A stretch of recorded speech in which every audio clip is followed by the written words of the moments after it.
7월 5번에 걸친 여름 세미나 오직이라는 주제 5가지 오직 파이브 솔라에 대한 개신교의 공통점이라는 우리 큰 교리적인 주제를 같이 나누고 있었습니다. 우리의 구원과 관련해서 우리의 또 신앙과 관련해서 핵심적인 주제이기 때문에 너무나 중요한 주제이고 오직 성경, 오직 은혜, 오직 믿음, 오직 그리스도로 인해서 우리를 구원하시고 우리를 이끌어 가시는 그 하나님 앞에 이제 마지막 오직 하나님의 영광입니다.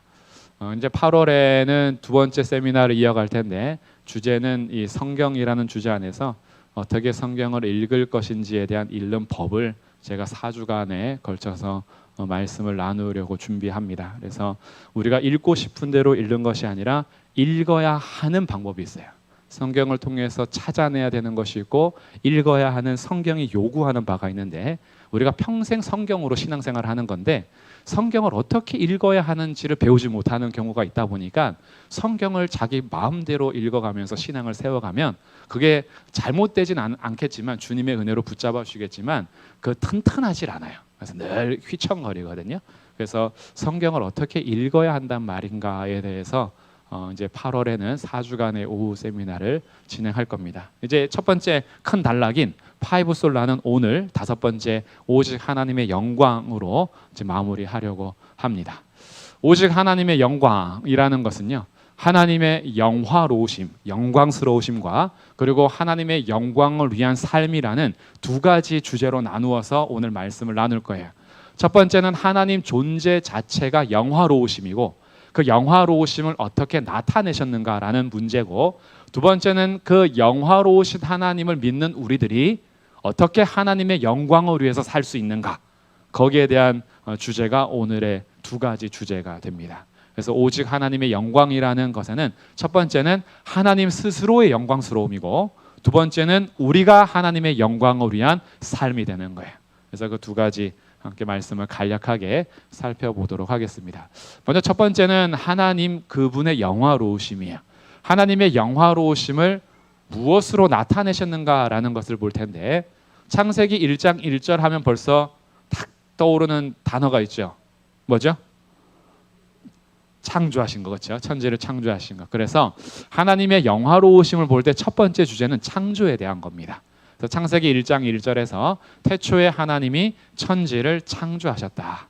그럼 이 창조 세계 안에 하나님이 무엇을 나타내셨느냐? 로마서 1장 20절에 보시면 창세로부터 그의 보이지 아니하는 것들 곧 그의 영원하신 능력과 신성이 그가 만드신 만물에 분명히 보여 알려졌다.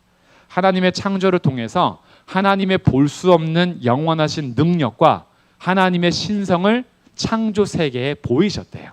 나타내신 거예요. 그래서 우리가 창조 세계를 보면서 와, 어제 혹시 무지개 보신 분 계세요? 어제 무지개가 엄청 크게 떴어요. 어제가 비도 오면서 해가 뜨는 그런 시간이 있었거든요. 저녁 한 7시쯤? 6시나 7시쯤 됐던 것 같아요. 7시쯤 된 것 같은데 그때 비가 내린 다음에 해가 살짝 뜰 때였어요. 근데 서울 하늘에 무지개가 어마어마하게 크게 떴어요. 저만 봤군요. 제가 어제 보너스를 즐겼군요. 근데 그런 이 무지개를 보면은 너무 아름답잖아요. 사람이 색칠하는 것이 아니라 자연의 빛을 통해서 그 빛이 이 반사되는 이 수증기 안에서 나타나는 그 너무 신비롭잖아요. 근데 이런 걸 보면서 와, 하나님의 창조의 아름다움. 그리고 우리가 어떤 자연 만물을 볼 때 별들을 보며 찬양하는 우리의 모습. 하나님을 알지 못하면은 그 별들 보면서 빌겠죠. 별똥별 떨어지 못하게 빨리 소원 빌어 막 이래요. 근데 우리는 그러지 않아요. 별똥별 떨어진다고 소원을 빌거나 그러진 않아요. 근데 이 별이 반짝반짝 빛나는 하늘에 수놓은 것처럼 쏟아지는 그 밤하늘 아래에서는요, 인간의 작은 육체가 압도됩니다. 와, 금방이라도 별들이 다 쏟아질 것 같고 서울에서 전혀 느낄 수 없는 그 감동이 있잖아요. 시골 깊은 곳에 가야만, 그 가로등도 없는 곳에 가야만 볼 수 있는 그런 깨끗한 하늘에서 볼 수 있는 별들.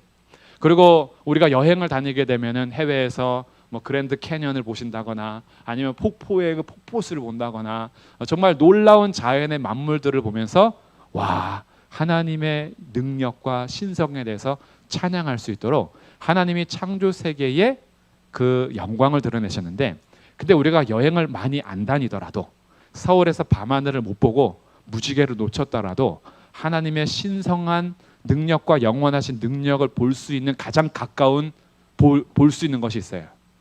그게 혹시 뭔지 아세요? 그게 바로 앞에 있는 사람이에요. 한번 보세요. 그분이요, 하나님의 영광 안에 창조된 걸작품입니다. 그리고 앞에 사람 볼 때에 그 영광을 못 느끼시겠으면 거울로 자기 얼굴을 들여다보세요. 그러면서 야, 하나님의 작품이다. 이렇게 하나님께서 이 창조를 자연 만물 안에서만 영광과 능력을 나타낸 것이 아니라 사람들을 만드실 때 하나님의 능력과 신성을 보여 알게 했어요. 사람이란 존재가 진짜 신비한 존재입니다. 하나하나 따지고 보면요, 이런 피조물이 없어요. 너무나 신비하고 하나님께서 정말 심혈을 기울여서 만든 것처럼 그 영광을 비춘 피조물이 바로 옆에 있는 사람들, 그리고 나라는 하나님의 형상대로 지음받은 사람인 거예요. 그러니까 하나님의 형상을 보면서 혀를 차시면 안 돼요. 그 만드신 하나님을 향해서 혀를 차는 거예요. 그 사람이 어떻게 생겼든지 간에 우리는 외모로 평가하지만 하나님은요, 그 사람을 가장 아름답게 창조한 거예요. 그러니까 함부로 외모를 평가하지 마세요. 큰일 나는 거예요. 만드신 분이 진노하실 수 있어요. 내 작품을 비웃냐? 이렇게 할 수 있어요. 그래서 우리들이 이 창조를 통해서 하나님의 영광을 볼 수 있게 됩니다. 이사야 43장 7절에서 내가 내 영광을 위하여 창조한 자를 오게 하라. 그를 내가 지었고 그를 내가 만들었느니라. 제가 그림을 막 열심히 심혈을 기울여서 그렸는데 누가 지나가면서 야, 발로 그려도 그거보다 잘 그리겠다 이러면 그림을 무시하는 게 아니라 내가 무시당하는 거예요. 그러니까 하나님은 우리를 하나님의 영광을 위해서 창조한 걸작품들입니다. 그래서 첫 번째, 하나님의 영광스러움을 우리가 눈으로 볼 수 없잖아요. 하나님의 영광을 어떻게 봐요? 근데 볼 수 있도록 하신 첫 번째가 창조라는 거예요. 하나님은 창조를 통해서 자신의 영화로우심, 영광스러움을 드러내셨습니다. 두 번째, 하나님이 어떻게 영광을 드러내셨냐 하면 이사야 48장 9절에서 11절, 내 이름을 위하여, 내 영광을 위하여 내가 참고 너를 멸절하지 아니하리라. 내 영광을 다른 자에게 주지 아니하리라. 무슨 내용일까요? 요한복음 17장 1절에서 5절 제가 한 절만 읽어보면, 아버지여, 때가 이르렀사오니 아들을 영화롭게 하사 아들로 아버지를 영화롭게 하게 하옵소서. 아버지와 함께 나를 영화롭게 하옵소서. 자, 이 두 말씀을 읽으면 어떤 주제일 것 같아요? 내 이름을 위하여 멸절하지 않고 내 영광을 다른 자에게 주지 않을 거래요. 근데 이 이사야 예언을 예수님이 오셔서 아버지, 이제 아버지의 영화로우심을 나에게도 주셔서 아버지와 함께 나를 영화롭게 해달래요. 그럼 이건 누가 한 일일까요? 아들이신 예수님이 하신 일이겠죠. 그럼 아들이신 예수님이 오셔서 멸절하지 않고 내 영광을 다른 자에게 뺏기지 않고 하신 일이 뭘까요? 그것이, 자꾸 질문하면 좀 화가 나시니까, 구원입니다. 구원. 하나님이 영광을 나타내신 두 번째 주제는 구원을 통해서 하나님께서 자신의 영광을 드러내셨어요. 그래서 로마서 11장 33절부터 36절에 보면 이런 표현을 합니다. 깊도다 하나님의 지혜와 지식의 풍성하며 그에게 영광이 세세에 있을지어다. 아멘. 하나님의 구원의 역사를 바울이 아무리 생각해도 그 하나님의 지혜를 자기가 다 헤아릴 수가 없어요. 유대인과 이방인을 하나님께서 부르신 그 부름, 그래서 구원을 이루어 가시는 하나님의 역사, 이 방법들을 쭉 보니까 와, 이거는 사람의 지혜와 지식으로 할 수 없음을 알고 이 구원 역사를 통해서 영광을 하나님께 돌리고 있습니다. 그래서 하나님은 구원을 통해서 자신의 영광스러움을 드러내셨어요. 멸절당해도 마땅한 죄인들을 주님의 한없는 은혜와 사랑으로 구원하신 것을 통해서 그 구원받은 자들이 나를 구원하신 하나님과 나의 구원을 위해서 자신의 모든 것을 주신 예수님 앞에 영광을 돌려드리게 돼요. 그래서 하나님은 창조를 통해서 자신의 영광을 드러내시고, 두 번째는 구원을 통해서 자신의 영광을 드러내셨다. 세 번째, 하나님께서 심판을 통해서도 자신의 영광을 드러내십니다. 계시록 요한계시록 19장 1절 2절에 보면 이 일 후에 내가 들으니 할렐루야 구원과 영광과 능력이 우리 하나님께 있도다. 그의 심판은 참되고 의로운지라. 그의 심판은 참되고 의롭다라고 하면서 하나님의 심판에 대해서 영광을 돌립니다. 이런 장면들은 가끔 우리가 희열을 느낄 때가 있어요. 드라마나 영화 볼 때 나쁜 놈이 등장하잖아요. 나쁜 놈 안 등장하는 드라마도 가끔 있지만 대부분은 악당이 등장합니다. 그리고 그 악당이 계속해서 어떻게 해요? 기세등등해지고 주인공은 계속 어려움을 당해요. 그러다가 마지막 회쯤 가면 어떻게 돼요? 악당이 심판을 받아요. 그 심판을 받는 것을 보면서 시청자들이 어떤 마음을 가져요? 꽃이다 이런 마음을 가져요. 잘 됐다. 만약에 그 악당이 악역을 한 배우가 그 역할이 심판을 받지 않고 계속 악을 저지르면, 그리고 만약에 최종화가 끝났다, 속이 막 불불 끓어오를 거예요. 저걸 심판 안 하고 끝내 작가 누구야? 감독 누구야? 이런 드라마, 쓰레기 같은 드라마를 만들어 저 심판받아야지, 저거 저렇게 나쁘게 살았는데 심판을 안 해? 라고 뭐 화가 나겠죠. 그런데 막 화가 나다가도 마지막에 비참하게 심판받으면 어떻게 돼요? 잘 됐다 요거사, 그럴 줄 알았다 이러면서 속이 시원해져요. 세상의 불의함을 정의로우신 하나님께서 세상의 불의함에 따라서 심판하는 것이 아니라 정말 그 누구도 항변할 수 없는 완전한 의로움으로 세상을 심판할 때 하나님의 영광이 드러납니다.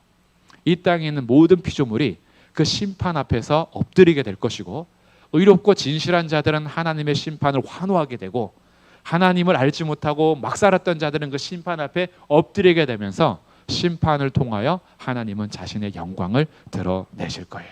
그러니까 구원과 심판이 동시에 나타나기도 하죠. 마지막 네 번째 하나님의 영화로우심은 이사야 60장 19절, 오직 여호와가 내게 영원한 빛이 되며 내 하나님이 내 영광이 될 것이다. 하나님의 영화로우심을, 영광스러우심을 어떻게 드러내시냐 하면 우리와 함께 하심으로 드러내십니다. 이 하나님의 임재에 대해서는요, 창조로부터 시작하여서 에덴 동산에 임하시고 성막 가운데 임하시고 성전 가운데 임하시고 또 참 성전이신 예수 그리스도께서 이 땅에 오셔서 우리를 성전 삼아 주시고, 그래서 성령의 전 삼아 주시고 우리들에게 늘 세상 끝날까지 함께 하겠다라고 약속하시면서 하나님의 임재를 통하여 자신의 영광을 드러내세요. 그러니까 우리들이 하나님이 나와 함께 하신다라는 이 문장이요, 그냥 임마누엘이라는 이 단어가, 이 하나의 문장이 그냥 뭐 늘 주님이 나와 함께 하시지라고 무미건조하게 지나갈 일이 아니라, 나와 함께 하신다라는 것은 그 영광이 내 위에 임하고 있는 거예요. 창조하신 하나님, 구원하신 하나님, 모든 만물을 심판하실 하나님이 나하고 함께 계신대요. 그럼 무엇이 두렵겠어요? 그분이 나와 함께 하시는데. 제가 키우던 똥개도요, 제가 함께 다니면 거리에서 꼬리를 바짝 세우고요, 당당하게 다닙니다. 아무리 큰 개가 옆에 지나가도요 두려워하지 않아요. 왜? 주인이 있으니까. 물론 개는 모르죠. 제가 그 큰 개가 달려들면 도망갈 건데 저 똥개는 그걸 몰라요. 주인이 자기 딱 잡고 있으니까 기세 등등합니다. 근데 우리 하나님은 인간의 주인의 그 정도가 아니에요. 세상을 창조하시고 구원하시고 심판하실 분인데, 그분이 우리 성도님들과 1분 1초도 떨어지지 않고 임재하고 함께 계신다는 거예요. 이것이 하나님의 임재를 통해서 우리에게 드러내시는 하나님의 영광입니다. 그래서 오직 하나님의 영광이라는 주제는 첫 번째 무엇을 알아야 되냐 하면, 하나님은 그 존재 자체로 세상의 모든 피조물들이 하나님께 영광을 돌리지 않더라도 하나님의 영광스러움이 사라지지 않아요. 하나님은 그분 스스로가 영광스러운 분이십니다. 그래서 우리가 꼭 영광을 돌려야지만 하나님이 영광 받으시는 거 아니에요. 하나님은 스스로 영광스러운 분이세요. 그 영광을 우리에게 보여주셨어요. 창조를 통해서, 구원을 통해서, 심판을 통해서, 임재를 통해서 하나님이 자신의 영광을 끊임없이 보여주고 계십니다. 그것을 보는 자들이 찬양하는 거예요. 그 하나님의 영광을. 그래서 이제 두 번째 주제, 그러면 이 하나님의 영광을 위해서 우리가 어떻게 살아가야 하는가라는 문제에 대한 주제예요. 하나님의 영광이라는 것이 첫 번째 다룬 것을 잘 기억하셔야 돼요. 우리가 하나님의 영광을 위해서 살지 않는다라고 해서 하나님의 영광이 사라지진 않아요. 하나님은 이 세상 모든 피조물이 영광 돌리지 않아도 스스로 영광스러운 분이시기 때문에, 근데 그 영광의 빛을 안 자들이 그 영광으로 해서 살 수 있는 것은 세상에서 가장 존귀한 삶을 사는 것과 같습니다. 이게 하나님의 영광을 위한 삶이에요. 때로는 우리의 삐딱한 마음이 하나님의 영광을 위한 삶을요, 내가 내 마음대로 살지 못하고 결국 하나님 뜻대로 살아가야 하는 뭔가 자유롭지 못한 삶으로 자신의 삶을 생각하는 경우가 있어요. 하나님의 영광을 위하여 하면 왠지 이것도 하면 안 될 것 같고 저것도 하면 안 될 것 같고 막 그러잖아요. 가끔씩 이 식당 가면요, 음료수를 들고 위하여 하는 경우가 있어요. 우리 성도님들 혹시 그런 적 있으세요? 위하여! 혹시 무엇을 위하여라고 짠하셨어요? 우리들은 이 땅을 살아가면서 하나님의 영광을 볼 수 있는 사람들은요, 하나님의 영광을 위하여 할 수 있는 그 삶이 우리가 살아갈 수 있는 최고 영예로운 삶이라는 것을 아셔야 돼요. 그래서 그 영광을 위해서 살아가는 삶을 이제 우리가 노력해야 될 삶이 될 텐데, 우리가 하나님의 영광을 위해서 살 수 있는 것 자체가 먼저는 놀라운 은혜다라는 것을 기억하는 거예요. 그래서 로마서 6장 13절에서 너희 지체를 불의의 무기로 죄에게 내주지 말고 하나님께 드려라. 너희 지체를 의의 무기로 하나님께 드려라라고 우리의 존재를 바꾸어 줬어요. 우리가 하나님의 구원에 동참하기 전에는, 하나님의 구원을 받기 전에는요, 아무리 열심히 살아도 우리의 무기가, 우리의 삶이 죄의 무기처럼 살아가는 경우입니다. 이것을 죄의 종이라 그래요. 아무리 선하게 살고 깨끗하게 살려 해도 죄의 종로로 타는 데서 벗어날 수가 없는데, 하나님은 이런 죄의 종된 우리들을 변화시켜 주셔서 하나님 자녀가 되게 하셨고, 죄의 무기로 불법에 드리는 자가 아니라 의의 무기로 하나님의 영광을 위해 살 수 있는 존재가 되게 하셨어요.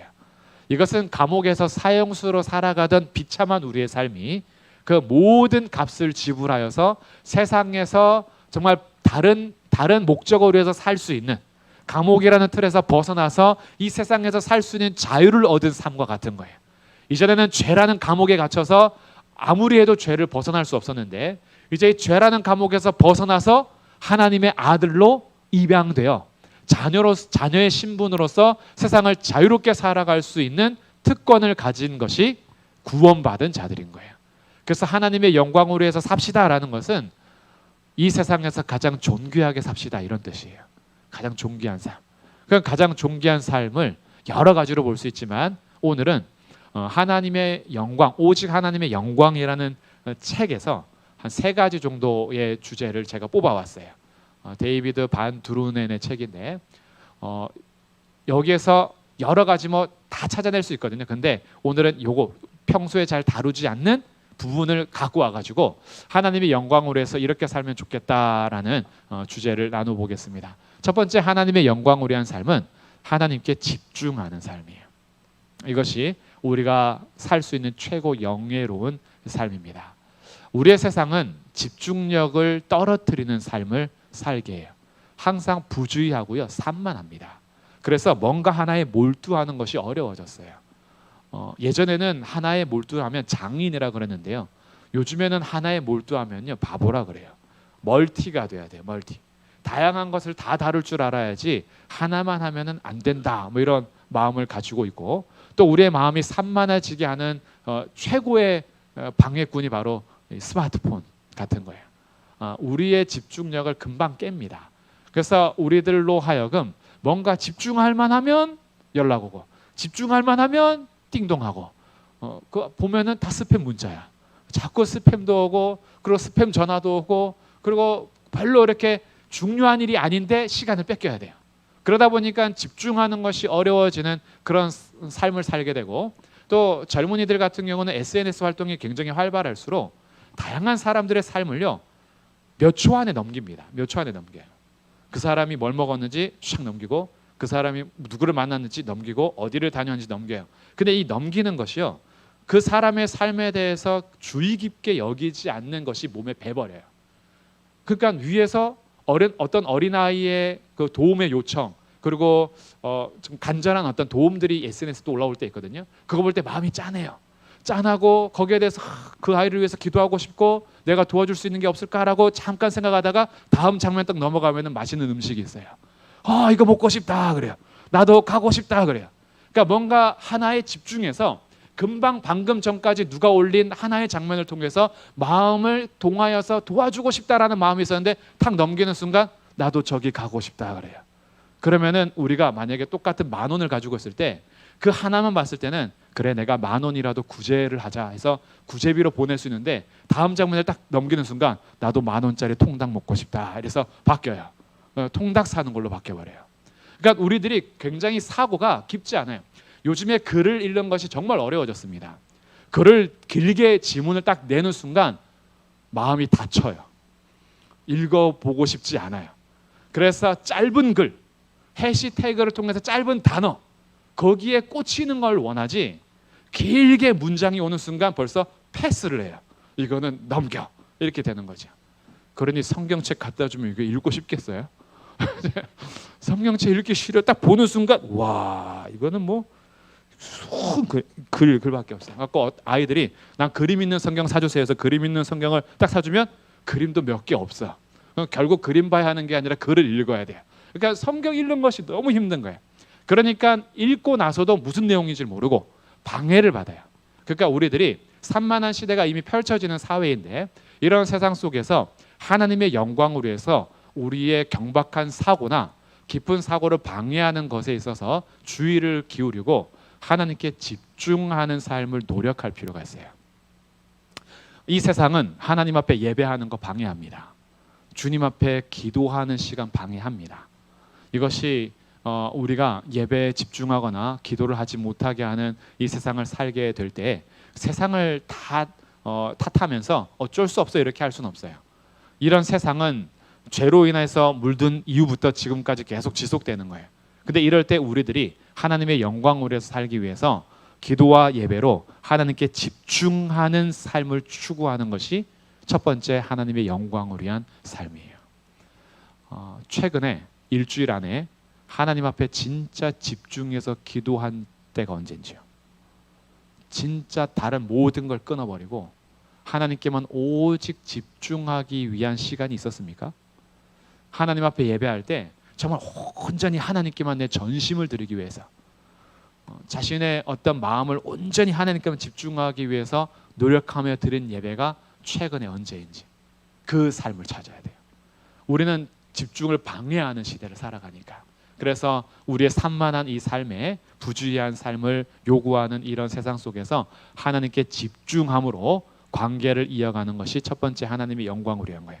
주님이 그래서 하나님의 영광을 위해서 뭐 많이 해라 이런 게 아니라 나를 봐라 이래요. 나를 봐라.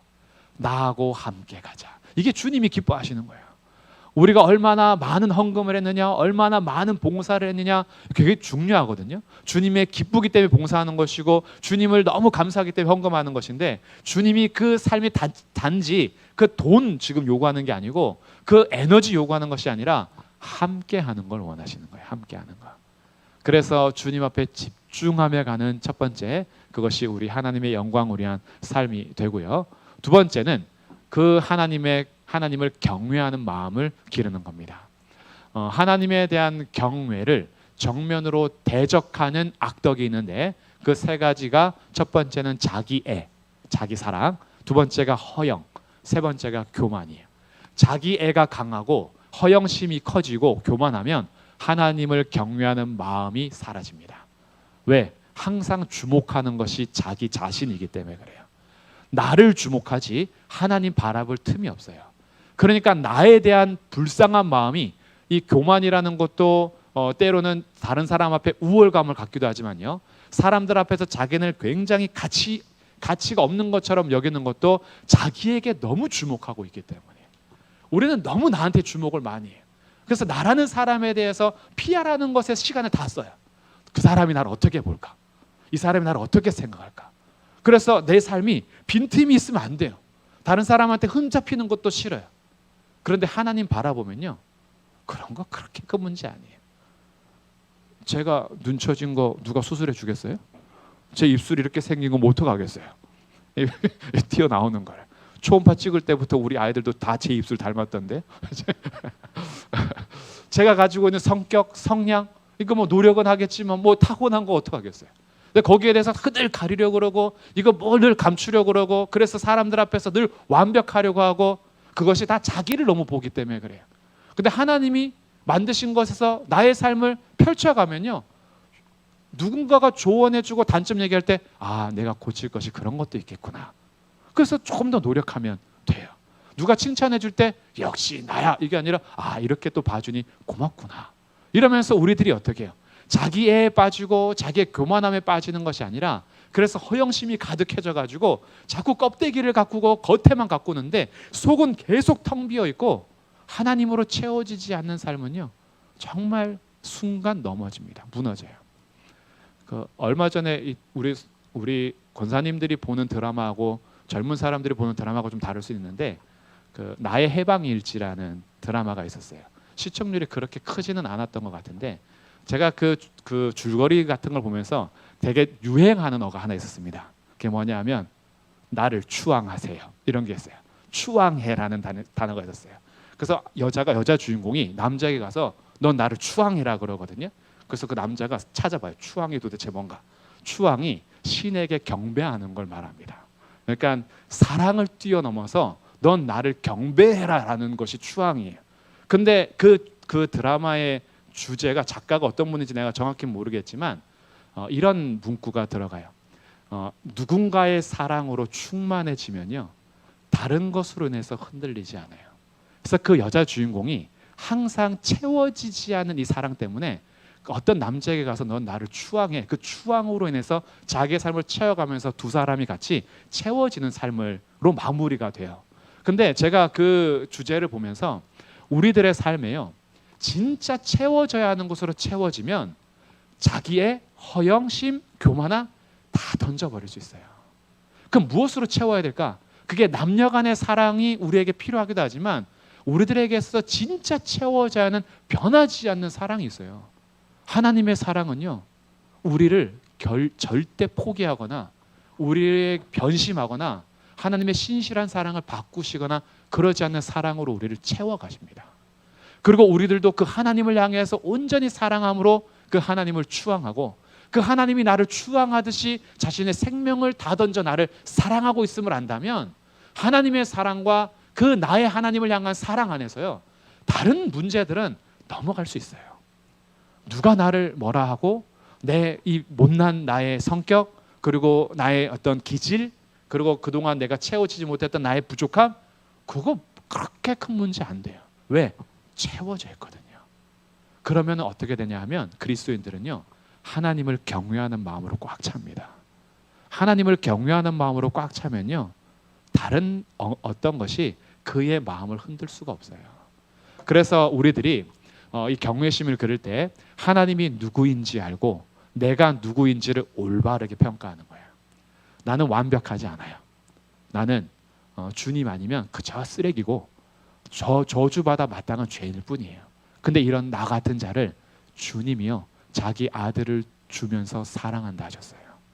절대 포기하지 않은 사랑으로 우리를 감싸고 계세요. 그 안에서 나라는 존재가 다시 발견되는 거예요. 그래서 우리의 삶이 예수 그리스도의 복음 앞에 살아갈 때 하나님을 향한 경외심으로 나의 삶을 보게 되고 그 하나님의 영광을 위한 삶으로 달려가게 됩니다. 세 번째는 하나님의 영광을 위해서 살아가는 우리의 삶이 제자라는 것을 기억하면서 제자로 사는 겁니다. 제자로 산다라는 것에서는요 이런 삶이에요. 우리는 이 땅에서 거류민처럼 삽니다. 나그네예요. 그리고 유배 생활자예요. 왜냐하면 우리의 본향이 하늘에 있기 때문이에요. 우리의 본향이 하늘에 있기 때문에 여기서는요 잠깐 월세하고 전세 생활하는 거예요. 여기에서 전세 100년 사는 거예요. 그리고 이 100년 전세가 끝나면 우리 집으로 가면 돼요. 그러니까 우리 집이 이 땅보다 못하냐? 절대 그렇지 않습니다. 이 땅에서 아무리 궁궐 같은 세상에서 100년 전세를 살아도 우리 본향을 가면 아무것도 아니에요. 어떤 분이 이 표현이 정확하진 않지만 그냥 우리 느낌상 이런 거예요. 천국 가니까 길가 보도블록이 금덩이더라. 이렇게 이 세상에서 추구하는 그 금은 보화 천국 가면 아무것도 아니에요. 그런 영광이 전혀 자기를 드러낼 수 없는 곳, 천국이에요. 천국이 우리의 본향이기 때문에 이 땅에 살아가는 동안에는 우리가 제자라는 삶, 거루민이라는 그 우리의 정체성, 나그네라는 정체성을 잊지 않고 살아가는 것이 하나님의 영광을 위한 삶이에요. 그래서 세상에 누가 가진 것 내가 못 가졌다라고 해서 너무 자기를 비하할 필요 없어요. 왜요? 전세 생활 끝나면 천국 가는 거야 그냥. 여기에서 뭐 그렇게 비교할 게 없어요. 왜? 우리는 예수 그리스도로 인해서 하나님 나라라는 영원한 곳을 이미 선물 받았기 때문에 제자로 살아갈 때는 남들과 비교하며 살지 않아요. 그러면 하나님의 영광으로 해서 살 수 있어요. 그래서 그 제자로 살아가는 4가지의 삶이 감사와 대망의 삶을 살아라. 우리에게 주어진 것으로 감사하며 사는 것. 이게 하나님의 영광으로 한 삶이에요. 요즘에 감사가 좀 사라지고 있습니까? 하나님 나라를 바라보면서요. 이 소망하는 거. 이 소망보다 더 큰 표현이 대망이에요. 그 바라는. 그래서 이 땅에서 주어진 것으로 작은 것에도 감사하지만 우리의 삶이 남들과 비교했을 때 비참할 수 있거든요. 근데 우리가 대망하는 삶이 있어요. 천국이 있잖아요. 천국. 그게 우리 제자로서 살아가면서 하나님의 영광을 위한 삶이에요. 2번째는 성실과 인내의 삶이에요. 이 세상을 살아가는 동안에 그렇다고 막 살지 않고 성실하게 살면서 하나님께서 주어진 나의 자리에서 인내하며 살아요. 3번째는 그러다 보니까 언제 다 우리 이 땅에서 잠깐 만났어요. 그리고 천국에서 예수 그리스도를 믿는 자들은 다시 영원한 교제를 이어갈 텐데 그래도 이 땅에서 이별하는 것은요 슬퍼요. 보내야 하는 것은. 그래서 언젠가 떠나야 될 우리 성도들 가족들을 더 사랑하는 거예요. 서로 사랑하는 거. 그리고 하나님을 기쁘시게 하는 삶. 내가 누구를 기쁘게 하며 살아갔던가, 내가 무엇을 위해서 살아갔던가라고 할 때 누구의 기쁨을 위해서 내가 살았는가, 서로 사랑하고 하나님의 기쁨을 위해서 살자. 이것이 제자로 살아가는 영광 돌리는 삶이고, 마지막 4번째는 자기 십자가가 있어요. 하나님께서 우리에게 주어진 자기가 지고 가야 될 십자가가 있어요. 그것은 구원을 위한 십자가는 아니에요. 우리 구원을 위한 십자가는 오직 예수님께서 다 하셨습니다. 오직 은혜로, 오직 믿음으로, 오직 그리스도께서 다 하셨어요. 근데 그 그리스도에 붙은 자로서 우리에게 이 땅에서 살아가야 하는 십자가가 있습니다.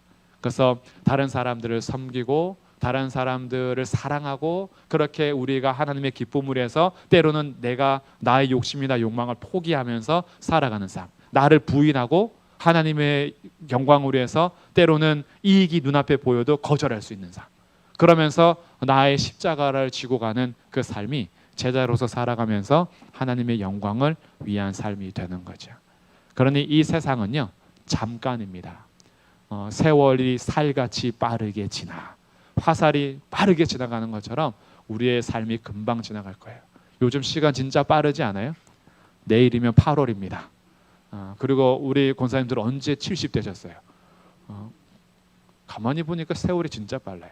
제가 우리 권사님들 만난 게 20대 때 만났는데 그때 다 쌩쌩하셨는데 지금도 쌩쌩한데 70대야.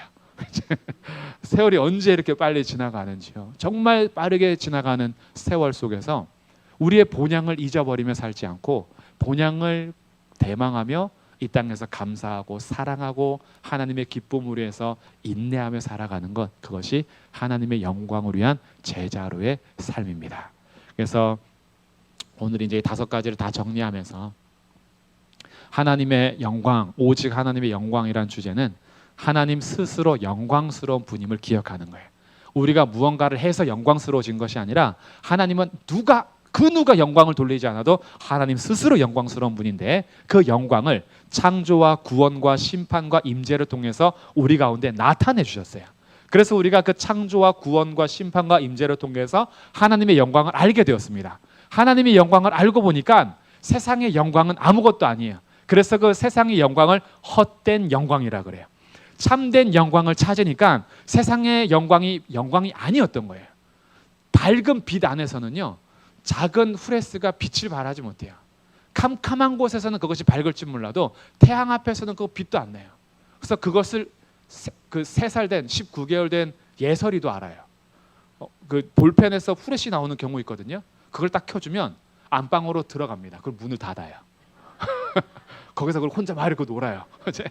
밖에 거실에 있어봐야 그거 안 빛나거든요. 그걸 어떻게 알아요? 본능적으로 아는지, 그거를 오빠가 보여서 아는지. 그러면 문 닫고 들어가요. 그래서 혼자서 거기서 막 놀아요. 문 열면 소리쳐요. 문 닫으라고. 그러니까 이 볼펜에 나오는 작은 빛은 캄캄할 때 빛나지, 진짜 빛 앞에서는 그 빛도 아니에요. 세상에서 그렇게 아름답게 보이던 빛도 하나님의 영광의 빛을 보면요, 아무것도 아니에요. 그러니까 하나님 스스로 그 영광스러움을 창조와 구원과 심판과 임재를 통해서 나타내셨기 때문에 그 영광을 알고 하나님의 영광으로 해서 살 수 있는 삶은 세상에서 최고로 잘 사는 삶으로 초대가 된 겁니다. 그래서 그 영광스러운 삶을 살아갈 때에 예배와 기도로 하나님께 집중하는 삶, 겸손하게 하나님을 경외하는 삶, 제자로서 주님을 기다리면서 살아가는 삶이 오직 하나님의 영광을 위한 삶이다라는 것을 기억하면서 우리의 평생, 이 짧은 인생이 하나님께 영광 돌리고 하나님의 영광을 알아가는 그런 삶이 되시기를 주님의 이름으로 축복합니다. 아멘.